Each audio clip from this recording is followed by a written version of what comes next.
It's interesting. I think there's a couple of things that happened yesterday. I think Powell was as clear as he can be, giving himself enough outs that rate hikes are over, Yeah, yeah, right? So terminal rate achieved. That does mean, logically speaking, the next move is down. Okay, I can handle that logic so far. Again, the dot plot, the Fed presidents, the average was 3 rate cuts next year. It ranged, I think, from 1 to 6. mm, Again, these are the 19 folks that get to vote, which are interesting. I believe my gut says the summer will be the first rate cut. I think the market is way ahead of themselves. I think they're pricing in a 57% chance in March and dude, a 9% chance in January. Like mm, January is like 12 days away. I yeah, mean, it's yeah. wild. Um, but I do think the next move is down. I do think there will be multiple. And the reason I think that is actually something I teased together today. So if you look back at CPI headline, owner's equivalent rent was reported at 6.5% Mm, because of the bad calculation, the lagging calculation, the stuff we've talked about ad nauseum.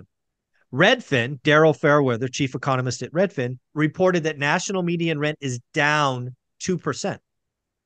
So if you simply replace 6.5 with -2, and oh, by the way, shelters 30%, you know what, Jonathan? get a We big, already have inflation sub 2%. It's already yeah. there. It's done. And if that happens, you could see rates come down not because of a recession. You could see rates come down because they want to maintain their restrictive nature and not get more restrictive.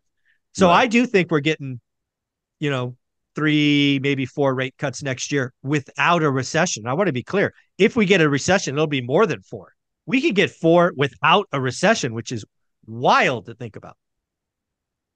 I mean, that's interesting because that is like the opposite of what I've been saying. Now you're more of a Fed watcher than I am, um, so I'll probably defer to you on this. But I mean, my view has always been that the Fed has been trying to get rates normalized, right? Yes. And that inflation gave them a great, opportunity and cover politically to do it because it was Mm-hmm. certainly unpopular. Yep. And that once having achieved that, they weren't just going to go and undo all their work by cutting rates a lot. So that Yeah. if there was a recession, they might give some lip service and do a little rate cut. But fundamentally, they want to be more restrictive than Mm-hmm. they have been because, and frankly, where they are right now is not particularly restrictive. It's pretty much kind of in the middle. It's not sort of too accommodative. It's not too You know, restrictive. It's the biggest you know, news from yesterday that no one is talking about is, I believe, in the dot plot, the Fed told us what the minimum rate they will go to in the future. They're not going to zero. So how did I get there? If you look at the dot plot over the next 3 years, the 19 people are forecasting 3 cuts in 24, 4 cuts in 25, 3 cuts in 26, bringing us to about 2 to 2.25%.